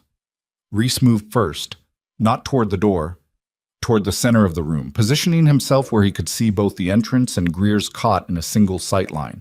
The instinctive geometry of a man whose first response to threat was to establish control of the space he already occupied rather than advance into the unknown one. "How far out?" he said to the soldier. "Quarter mile. Moving slow. No lights." "Armed?" "Can't confirm from here. Briggs has eyes on the tree line. He says 2 in the lead vehicle, at least 1 in the second." Reese looked at Mara. She was still applying pressure at Greer's side, both hands occupied, and she was watching him with the focused attention of someone who needs information and needs it clean. "We stay," she said. "He moves, he bleeds out before we get anywhere." Pallister said 30 minutes. "Moving him now cuts that in half." "If those vehicles are hostile, then we deal with them here." She met his eyes. "We have your people, and we have 4 walls. That's more than Greer has if we put him in a vehicle right now." It was not a clean argument. He knew it wasn't, and she knew it wasn't. But the math was the math, and the math said the worst thing they could do for Warren Greer in this moment was move him. Reese made the call in approximately 2 seconds, which was how he made most calls. "Briggs, hold position. Let them come to the gate. I want eyes on the plates." He turned to the 2 soldiers at the door. Stack on the entrance. Nobody comes through that door until I know who's outside it. He was already moving toward the wall-mounted equipment case when his phone rang.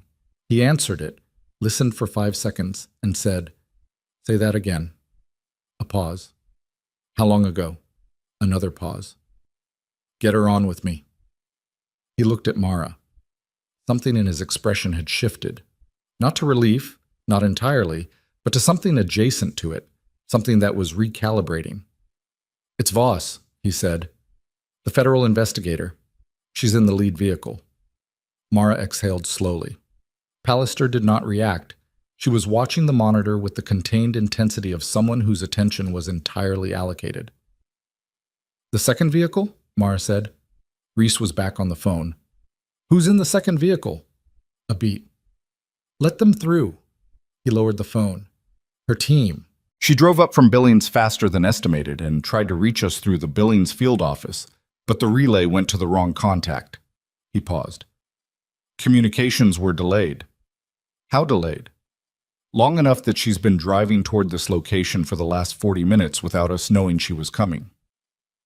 It was the kind of operational failure that happened in real situations, not from incompetence necessarily, but from the friction that accumulated when multiple agencies moved fast and didn't share protocols. It was the kind of thing that in different circumstances produced genuinely catastrophic outcomes. In this circumstance, it had produced 10 minutes of controlled fear and nothing worse. Mara turned back to Greer. "Tell Voss we need her people to help with transport," she said. "We need to move him in." She looked at Pallister. 18 minutes, Pallister said. "I've slowed it. 18 minutes is the outside edge." 18 minutes, Mara said to Reese. "Clean route to surgical." He was already on the radio. Oshtakit. Sandra Voss was not what Mara had assembled in her head from the fragments of the last 2 hours. She was 50, maybe 52, with the kind of face that had stopped trying to look younger than it was and had settled into something more useful. Angular, watchful, carrying the specific tiredness of someone who had been working a single case for long enough that the case had become load-bearing inside her. She came through the door of the converted building with her badge visible and her eyes moving across the room in the sweeping inventory of a person who needs to understand spatial relationships before anything else. They landed on Greer, then on Mara. "You're Sutton," she said. "Yes." "Reese told me what happened at the hospital." She didn't extend a hand. Mara's were occupied. "He said you disarmed one of them." "There wasn't much choice." "There's always a choice. You made the right one." She moved toward the table where the documents were spread. "Are these Greer's?" "Yes." Voss looked at the pages without touching them. Her eyes moved in the organized pattern of someone reading fast and retaining it. Not skimming, actually reading, the kind of processing that looked like speed but was built on a foundation of knowing what to look for. "TV," she said. "You recognize the initials." "I have a name that fits. I've had it for 6 weeks, but I had no physical documentation, no chain of custody, nothing that would hold in a room." She looked up from the pages. "Terrence Vance.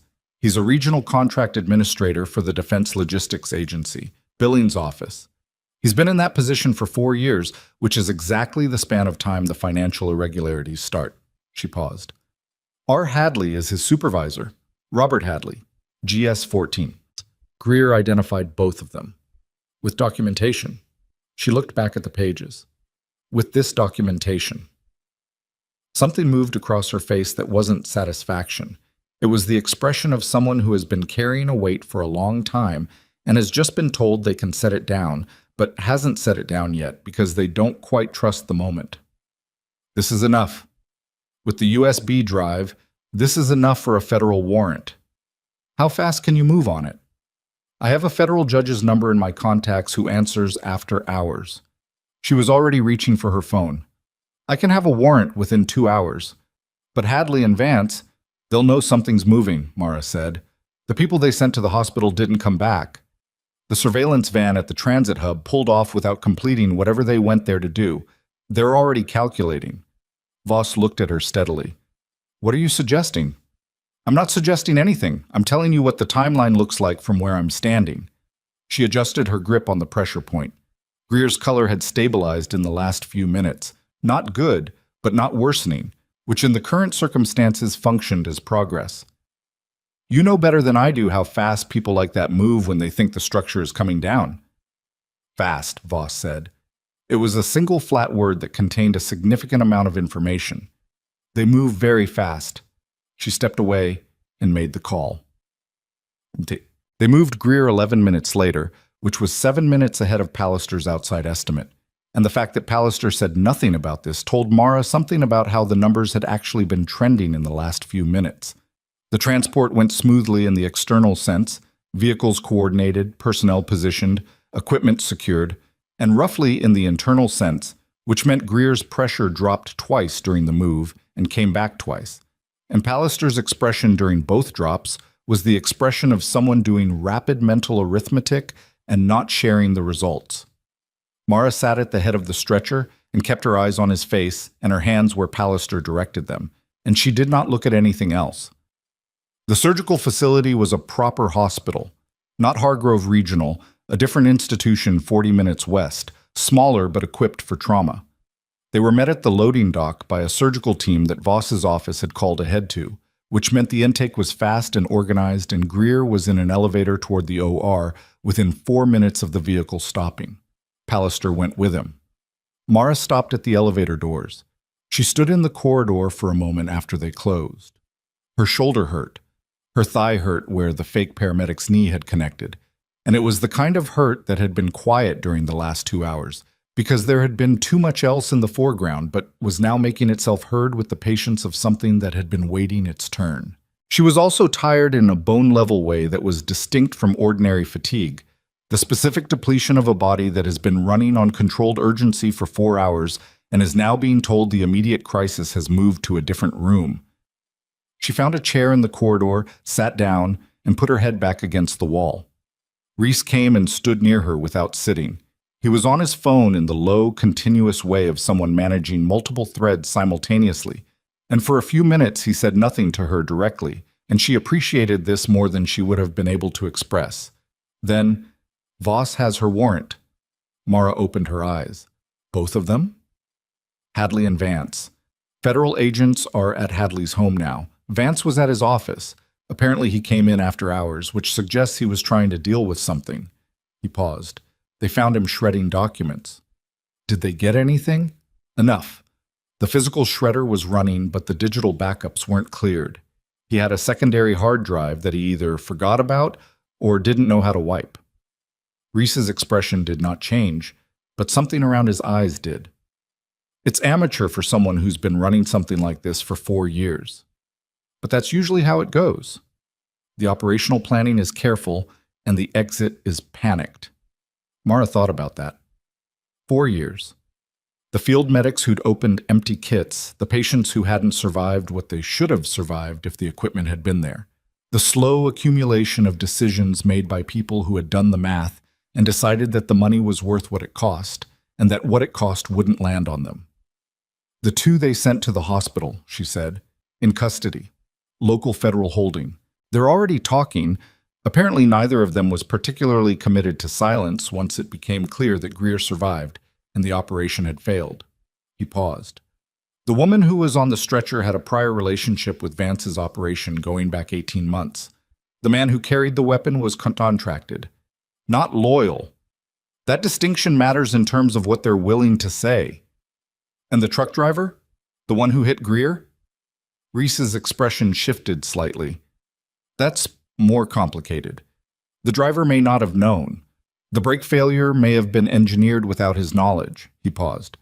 We're still establishing that. She nodded slowly. It was the kind of thing that mattered and would take time to establish, and the outcome of it would determine whether one more person in this chain was a perpetrator or a victim, and it deserved the time. Dale Ferris, she said, secured, federal protection. He's been fully cooperative. A beat. He's scared, but he's holding. He's a steadier person than he sounded on the phone, actually. Mara thought about Dale in that break room. 11 years. Sitting there for 40 minutes, deciding, calling a number he'd gotten from a man he barely knew.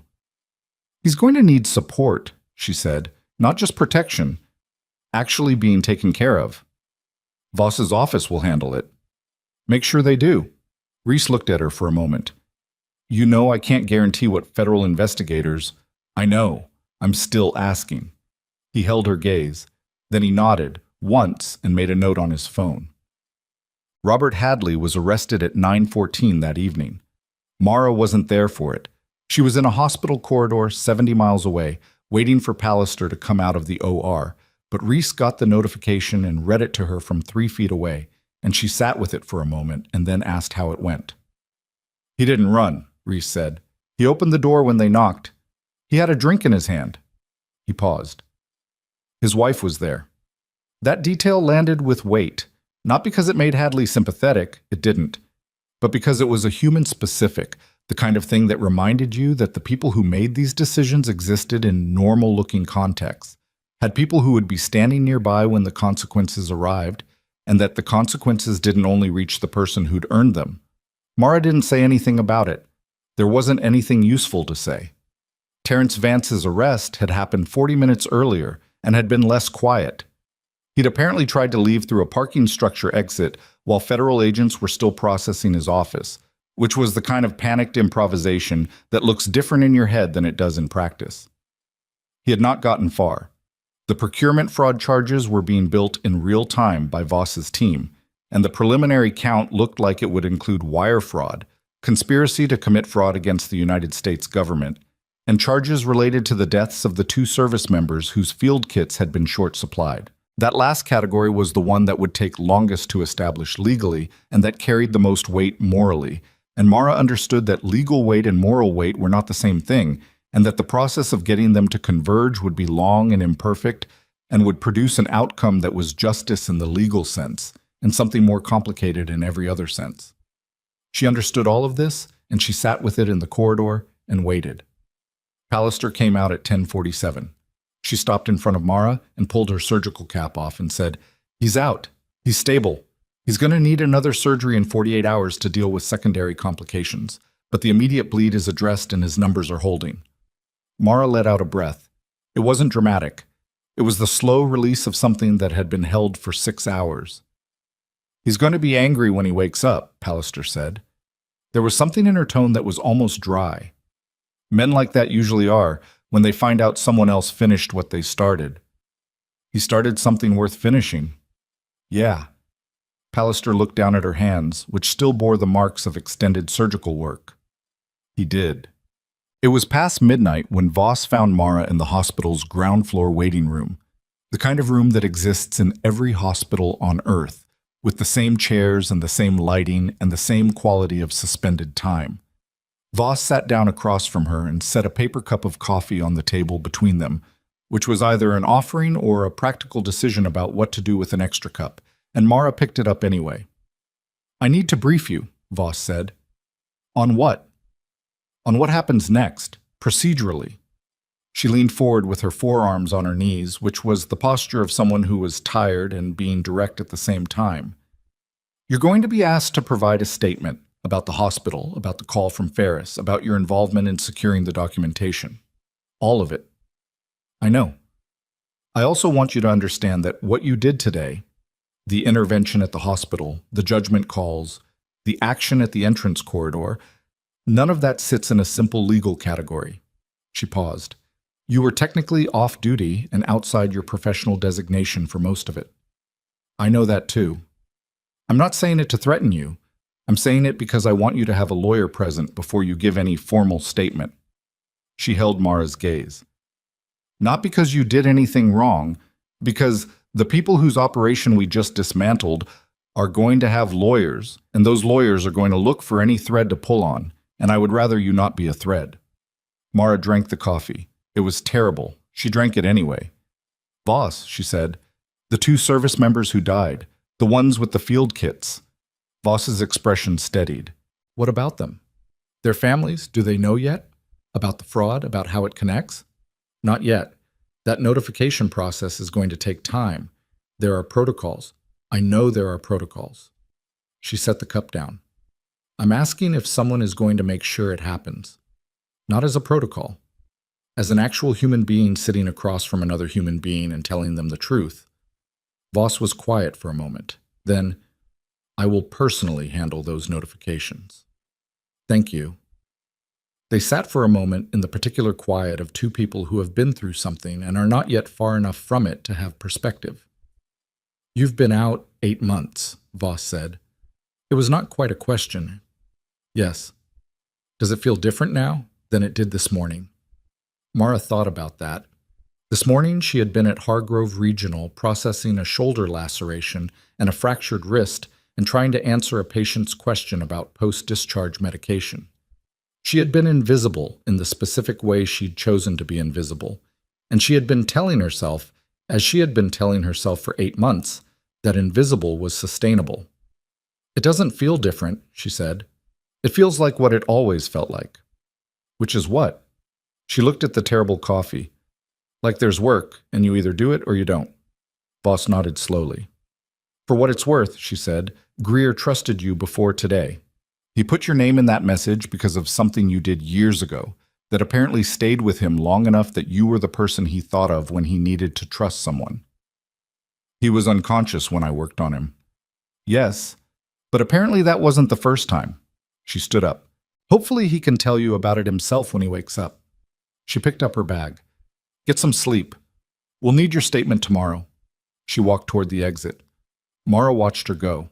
She sat alone in the waiting room for another 20 minutes. Then her phone buzzed. Not Reese, not Pallister, not a number she was expecting. The number was local, a 406 area code, Caldwell. She answered. Sutton. The voice was Oakes, Preston Oakes, calling from a hospital she'd left 11 hours ago in circumstances that had not been formally resolved in any direction. He sounded not different exactly, but like a man who had been sitting with something all day and had arrived at a version of himself that was slightly less defended than the one she was used to. Dr. Oakes, she said. A pause. The Marine, Greer, is he? He's out of surgery, stable. Another pause, longer. Good. He said it plainly, without the infrastructure of professional courtesy that usually surrounded his words. Just the word. Then, I need to say something. She waited. What I said to you today, in the corridor when you identified the tension pneumo, and the things I've said over the past 8 months. He stopped, started again. I need to say that I was wrong, about the patient and about you. The words came out with the specific difficulty of a man who was not practiced at this and was doing it anyway, which was, in its own way, more meaningful than if it had come easily. I'm not going to pretend I fully understand what I saw today, but I understand enough. Mara looked at the wall across from her. I appreciate that, she said. I do. Will you? He stopped. Are you coming back? She hadn't thought about that yet, not consciously, but she realized, sitting in the question, that the answer had been forming somewhere beneath the conscious level for the last several hours, taking shape from all the things that had happened and all the things she'd felt happening around her. And the shape it had taken was not the shape she might have expected.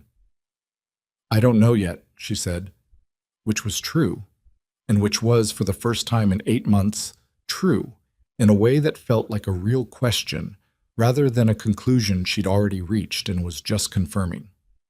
Oakes said nothing for a moment. Then, if you do, your position is there. Thank you, she said. She ended the call. She was sitting in the silence of the waiting room, thinking about positions and choices and the specific weight of a life you'd built in one direction versus the one you'd set down in another, when the elevator at the far end of the corridor opened and Reese came through it with the unhurried pace of a man who has covered a significant amount of ground and is not in a hurry to cover more tonight. He sat down across from her without preamble. Vance is talking, he said. More than we expected. He's been talking for 2 hours. His lawyer showed up, and then Vance started talking anyway, which the lawyer is not happy about, but Vance apparently decided that cooperation was his best remaining option. What is he saying? That Hadley ran the financial architecture, that Vance handled the documentation, the falsified manifest, the secondary authorization signatures, but that the initial concept and the banking infrastructure were Hadley's. He paused. And that Hadley has been running a version of this across 3 different contract categories, not just medical supply. The medical supply chain is the one Greer found. There are 2 others. Mara stared at him. How long? She said. Vance says 6 years, possibly longer for the initial structure. He met her eyes. We thought we were dismantling one operation. We may have pulled on the edge of something significantly larger. She sat with that. Voss knows? Voss has been on the phone with the Inspector General's office for the last 30 minutes. He paused. There are going to be other investigations, other teams. This is going to expand significantly. She thought about Warren Greer, lying in a recovery room 2 floors above her, having started something in a transit authority break room with printed documents and a padded envelope and medical adhesive tape, not knowing how far the thing he'd found was going to go once it started moving. He didn't know it was that big, she said. No, Reese said. He just knew it was wrong. She looked at the elevator. Reese, she said. The names on those documents, Hadley and Vance, were they the only authorizing signatures? He looked at her with the specific quality of attention that meant he'd been waiting for her to ask this. There was a 3rd signature on 6 of the manifests, he said.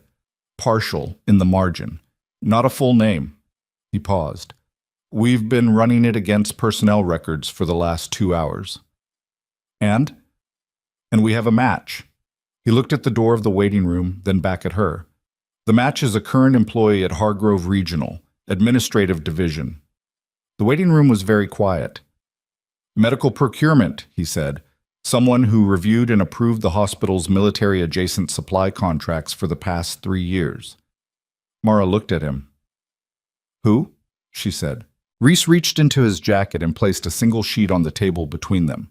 A personnel file, truncated, the relevant section highlighted in yellow. Mara looked at the name. She sat back in the chair. Gerald Price, hospital administrator, the man who had driven in from wherever he'd been when Carolyn Wade called, the man who had stood in the corridor and looked at a tablet for 2 minutes and then quietly ensured that Oakes received instructions that ended the territorial dispute over Bay 2. The man who had been in that building all day, watching everything unfold. The name sat on the page and Mara looked at it and said nothing for a long moment. Gerald Price. She ran back through the day the way you run back through something when new information changes the shape of everything you thought you understood. Price arriving with his coat still on from the parking lot. Price standing in the corridor with Reese, looking at the tablet, softening in 2 minutes in a way that hadn't read as persuasion, but that she'd filed under authority and moved past. Price delivering instructions to Oakes that cleared the territorial dispute efficiently and quietly. Not clearing it because Reese had convinced him. Clearing it because Price had seen what was in Greer's file and understood exactly what it meant for himself, and had spent the rest of the day inside the building where all of it was happening, watching, calculating, deciding what his next move was. He was there all day, she said. Yes. He saw everything. He knew Greer had survived. He knew about the documents. Reese nodded once. The people who came through the entrance with the ambulance. She stopped. They came too fast. Within hours of Greer arriving. We thought the location leaked through the regional emergency network, but they already had someone inside. Price had access to patient intake records. He could have flagged Greer's name the moment the ambulance manifest hit the hospital system. Reese's voice was even, but there was something beneath it. Not anger exactly, more the specific tiredness of a person who has been in this work long enough to have stopped being surprised by the depth of things and hasn't yet stopped being tired by it. He likely made the call before he drove in, then came in person to manage the fallout if the operation at the entrance failed, and to pull the documentation if he found an opportunity. Yes. She looked at the personnel file. 3 years, the same span of time as Vance's tenure, which was not a coincidence but a structure. Price had probably been the civilian side bridge, the person who ensured that the hospital's military-adjacent supply contracts moved through channels that Hadley's operation had already compromised. Medical equipment billed to military accounts, supply manifests that passed through a hospital administrator's desk and got approved with a partial signature in the margin, and the money moved and nobody looked at the gap between what was invoiced and what actually arrived, because the person whose job it was to look at that gap was the person helping to create it. Where is he now? She said. Billings' field office is trying to reach him. His home address shows no vehicle in the driveway. His cell phone last pinged a tower 40 minutes ago on the highway west of Caldwell. Reese paused. He's running. She thought about that. The specific decision to run. What it meant about what Price knew his exposure was. What it meant about how he'd spent the last several hours inside that hospital while everything else was happening around him. She thought about him watching Reese's team process the entrance corridor, watching the fake paramedic get restrained, watching Mara hand a suppressed weapon to a soldier and walk back toward Bay 2 without looking back, watching all of it and holding his face still and calculating. He's not going to get far, she said. No, Reese said. He's not. She stood up. Her legs ached. Her shoulder ached. The terrible coffee was cold and she was out of it anyway. I need to sleep, she said. Reese looked at her with the expression of someone who agrees and isn't going to say so because saying so would be redundant. There's a room upstairs, he said. Staff on-call room. It's available. She nodded and moved toward the elevator. Then she stopped. When Greer wakes up, she said, I want to be there. I know, Reese said. I'll make sure of it. Bum.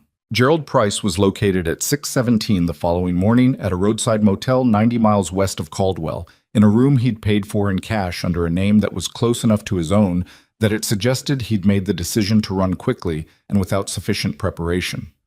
The federal agents who knocked on his door found him awake, dressed, sitting on the edge of the bed, with his phone in his hand and no good options left. He did not resist.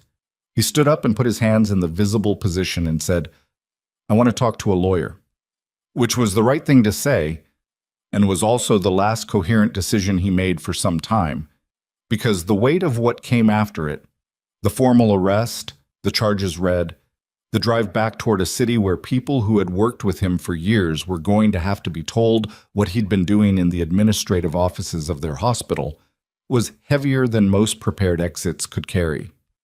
Mara heard about it from Reese at 7:15, sitting in the hospital cafeteria with a coffee that was marginally better than the one from the waiting room, and a piece of toast she was eating because Pallister had appeared at 6:30 and told her to eat something with the brisk authority of someone who'd spent years giving instructions that were medically grounded and didn't leave room for argument. They got him, Reese said from the chair across from her. She nodded. She was looking out the cafeteria window at the early morning, the light coming in flat and pale the way it did in Montana before the sun found its angle, and she was thinking about a number of things simultaneously and not trying to organize them. Voss has all three, he said. Hadley, Vance, Price. The preliminary charge count covers fraud, conspiracy, the 2 deaths. The investigation into the broader operation, the other 2 contract categories Vance mentioned, that's going to run for months. He paused. Years, maybe. These things expand. I know. You don't have to be part of that. She looked at him. Your statement covers what happened here, he said. What happened with Greer, the hospital, the documentation chain. Beyond that, whether you stay involved is your decision. Is it? He considered. Mostly.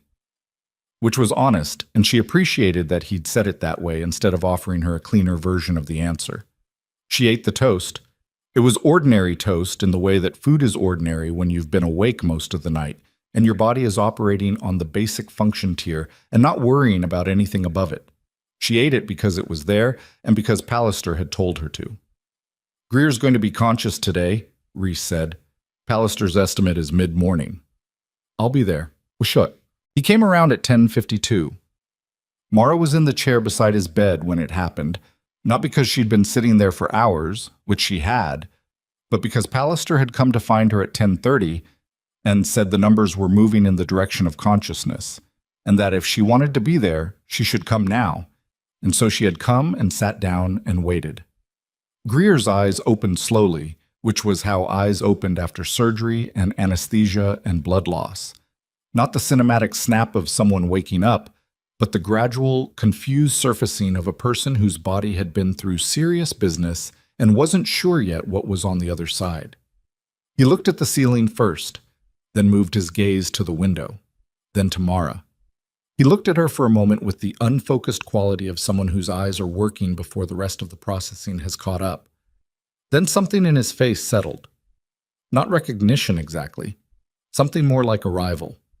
Like a person who has been moving towards something for a long time and has just understood that they've gotten there. "Sutton," he said. His voice was rough and quiet. It had been through a lot. "I'm here," she said. He blinked, looked at the ceiling again briefly, then back at her. "Did it?" "Yes. The documents are with the federal investigator. All three of them are in custody. Hadley, Vance, Price." She paused. "It worked." He exhaled. It wasn't dramatic. It was the slow release of a body that has been holding something for a long time, the kind of exhale that has months in it. "You don't know me," he said. It wasn't a question. "I didn't recognize you," she said. "Reese said I might have treated you. I wasn't sure." "Kandahar," he said, 3 years ago. "You probably saw 40 people that day." She had. She remembered Kandahar. She didn't remember him specifically, which was the reality of it. The specific person had been lost in the volume of that day, but the day itself had not been lost, and she understood that for him the experience might have looked entirely different, might have been the day that was singular rather than one of many. "You were awake?" she said.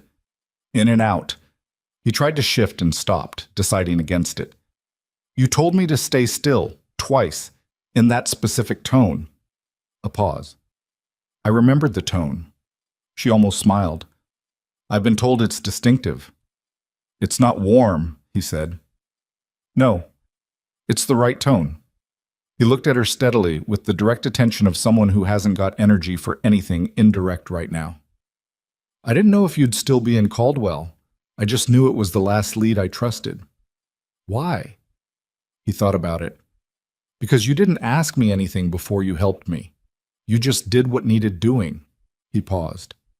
"Some people need to know why before they'll move. You moved first." She sat with that for a moment.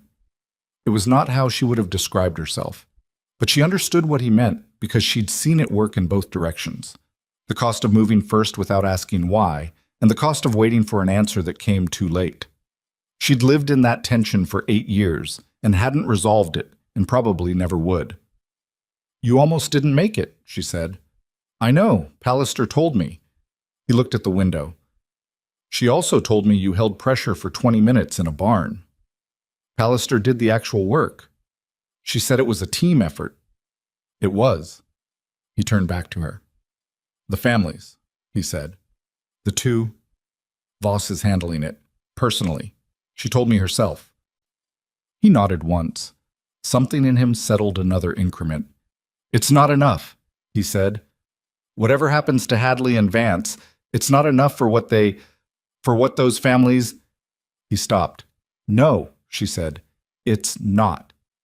She didn't offer him anything beyond that because there wasn't anything beyond that to offer. Accountability and adequacy were not the same thing, and she'd known that long enough that she didn't try to paper over the gap between them with language that felt better than it was.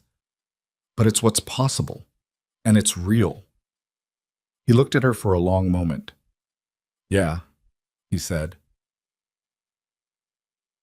She gave her formal statement to Sandra Voss at 2 in the afternoon, in a small conference room at the hospital that had clearly been converted for the purpose within the last few hours. A federal seal on a portable banner, a recording device on the table, Voss across from her with a legal pad, and the particular focused attention of someone who had built cases for enough years that she'd stopped needing to perform attentiveness and could just actually be attentive. Mara spoke for 90 minutes. She was precise and chronological, and she did not editorialize. She described the clinical assessment of Greer's presentation, the intervention, the conflict with Oakes, the fake paramedic team, the physical confrontation, the call from Dale Ferris, the transit hub documents, the transport, and everything that had followed. She described it in the same register she used for patient charts, factual, detailed, without the kind of dramatic shading that made stories more interesting and statements less useful. Voss asked good questions. They were the questions of someone who already understood the structure and was using Mara's account to fill specific gaps, not the questions of someone building from nothing. At the end, she set down her pen and looked across the table. "The confrontation at the entrance," she said. "When you disarmed him."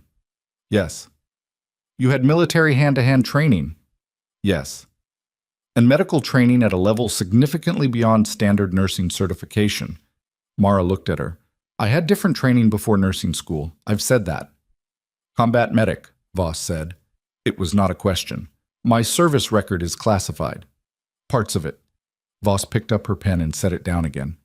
I've made some inquiries in the last 12 hours. I have a partial picture. She paused. I'm not asking you to fill it in. I'm telling you that I have it, and that what I've seen explains a significant amount of what happened yesterday, and that it changes how I'm going to characterize your involvement in this investigation when I submit my report. How so?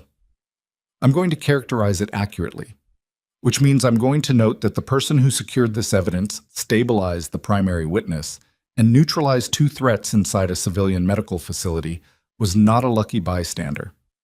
She was someone with specific training and specific experience who made specific decisions under pressure, and those decisions produced the outcome we have today. Mara said nothing. I want you to know that, Voss said, because I think there have been a significant number of rooms in your life where who you actually were was not visible to the people in them. And I think you've gotten used to that, maybe too used to it, and I want this record to say something different. It was the most she had been seen in 8 months. Possibly longer. It landed somewhere she hadn't expected it to, in a part of her that had gotten quieter and quieter over the last several years, and wasn't sure it knew how to receive something like that without deflecting it. She didn't deflect it. Thank you, she said. Wow. The story became public 3 days later. Not from a press release, from a federal court filing that entered the public record as part of the initial indictment proceedings, which a regional journalist picked up and built into a piece that a national outlet ran by the following afternoon. The journalist had done real work. She had the broad strokes of the procurement fraud, the supply chain falsification, the connection to the 2 service members' deaths, and a tight, accurate account of the events at Hargrove Regional that mentioned a nurse who had intervened in ways that went significantly beyond her designated role and that federal investigators credited with preserving the primary witness. The piece didn't name Mara. It described her as a nurse at Hargrove Regional with prior military medical experience. That was enough. By the next morning, Caldwell knew. Hargrove Regional staff had already known, in the way that people who work together in a high-stress environment know things. The story had moved through the department in the hours after the events with the speed and the inevitable distortion of anything that moves by word of mouth in a closed community. What the public piece did was confirm the version that had been circulating and anchor it to something documented and external, which changed the way people held it from rumor to record. Carolyn Wade called Mara at 8:15 in the morning. I owe you an apology, she said, without preamble. Mara was in her apartment, the first full night's sleep she'd managed in 3 days, broken by the phone and still not entirely willing to let go of the last of it. She sat up. Carolyn, let me say it. A pause.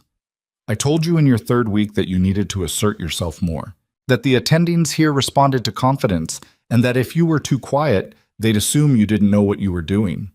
Another pause, longer. What I actually meant was that if you didn't make yourself legible to people like Oakes, you'd have a hard time here.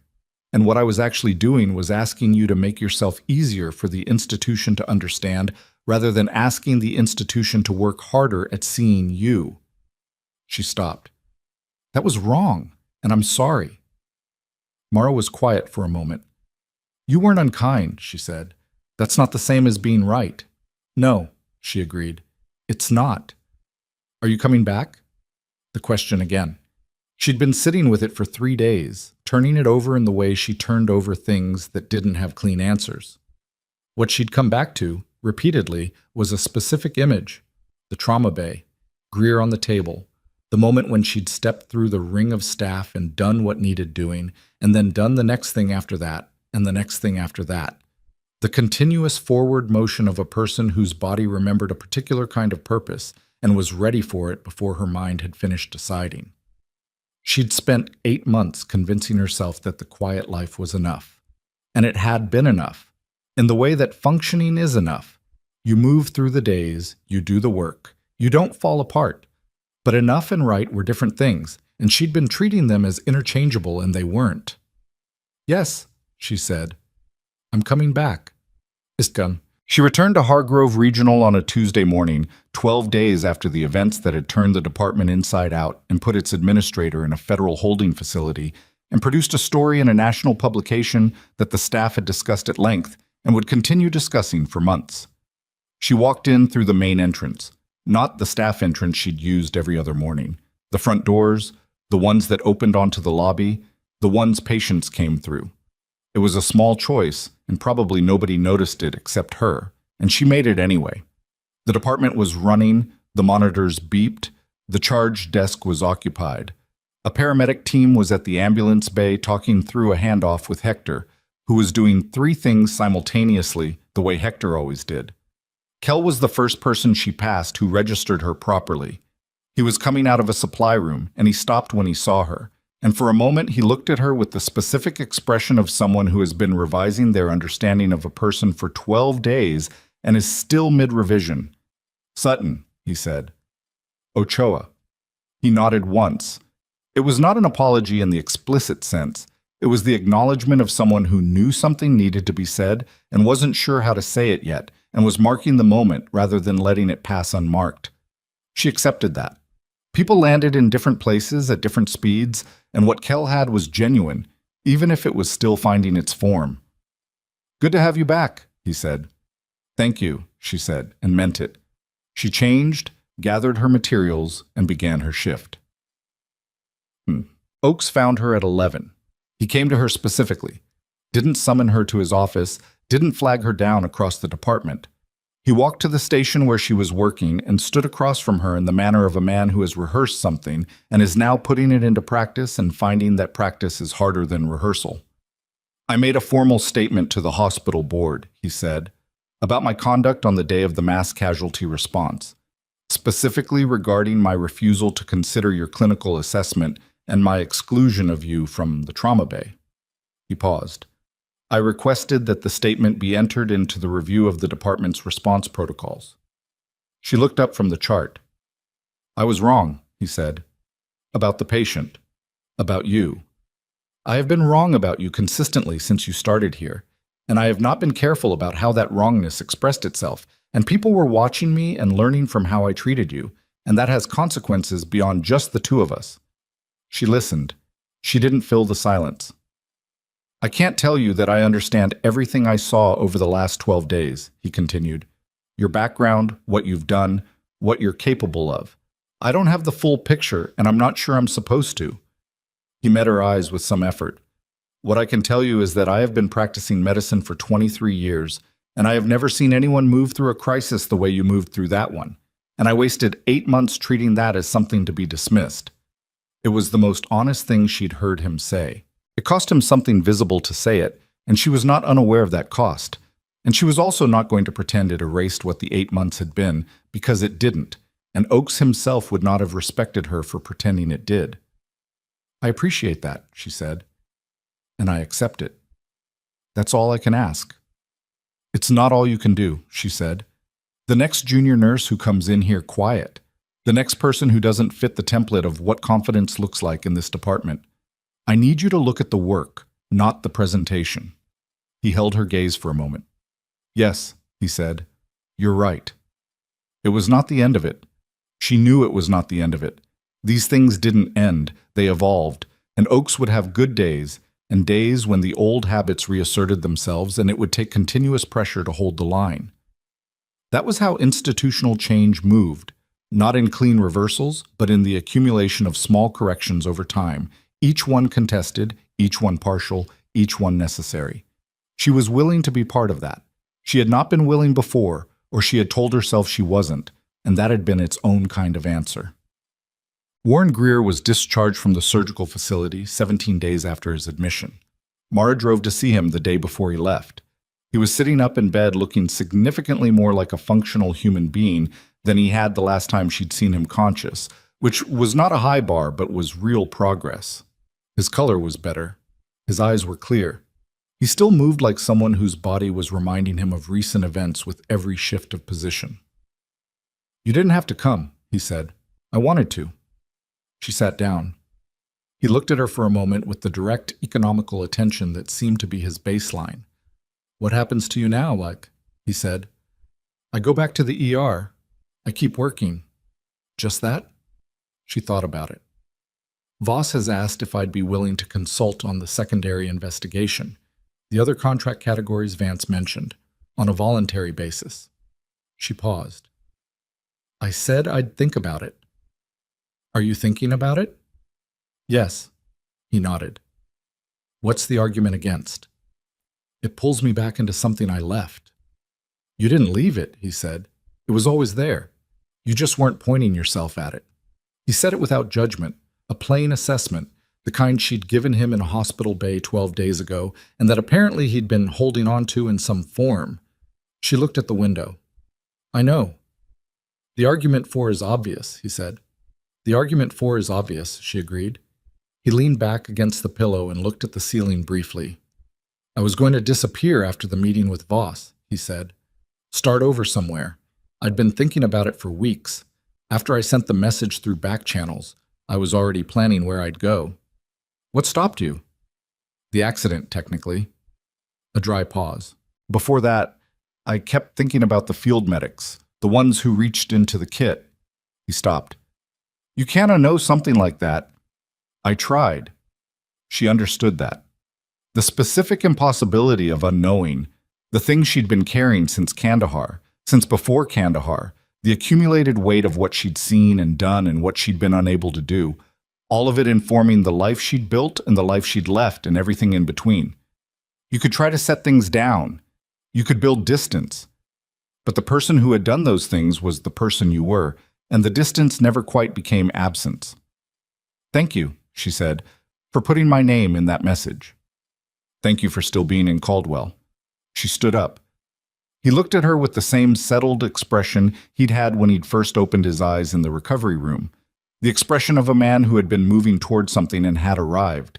Sutton, he said as she reached the door. She turned. The tone, he said, when you told me to stay still, in Kandahar. He paused. It worked then too. She did smile then. She couldn't help it. It was small and it was real, which was the only kind she had. Stay still, she said, and do what Pallister tells you. He raised one hand in acknowledgement, which was as close to a salute as either of them was going to get in a hospital discharge room, and she walked out into the corridor and toward the elevator. Inked. There's a particular kind of person who moves through the world quietly, not from weakness, but from the specific discipline of someone who has learned that power announced is power that can be taken from you, while power held close becomes something nobody can reach. Mara Sutton had spent 8 months telling herself she wanted to be invisible. What she'd actually been doing was protecting something. The version of herself that was capable of the work. The version she hadn't lost even when everything external suggested she had. The part that stayed functional and clear under pressure because it had been built under pressure and knew its own construction. She had not needed anyone to validate that version. She'd known it was there. But there was something, she understood now, in being seen. Not in the performance of competence, not in the announcement of it, but in the moment when the work itself became visible to people who had been looking at you without really seeing you, and their seeing changed not because you'd changed, but because the circumstances had forced them to look properly. That mattered. Not because she needed it to matter, because she was a person and people are not islands, and the way we are seen by others has weight whether we want it to or not. And the healthy thing was not to pretend it didn't, but to remain yourself clearly enough that when the scene finally came, what got seen was actually you. She had kept herself intact for 8 months in a place that hadn't known what to do with her. She had kept her hands ready and her judgment clear and her mouth mostly shut. And when the moment came, she had moved first and asked why later, and the answers had turned out to be worth the cost. She got in her car and drove back toward Caldwell, toward the hospital where the work was, toward the version of her life that was no longer the one she'd been trying to sustain, but the one she'd actually built, underneath, without entirely meaning to.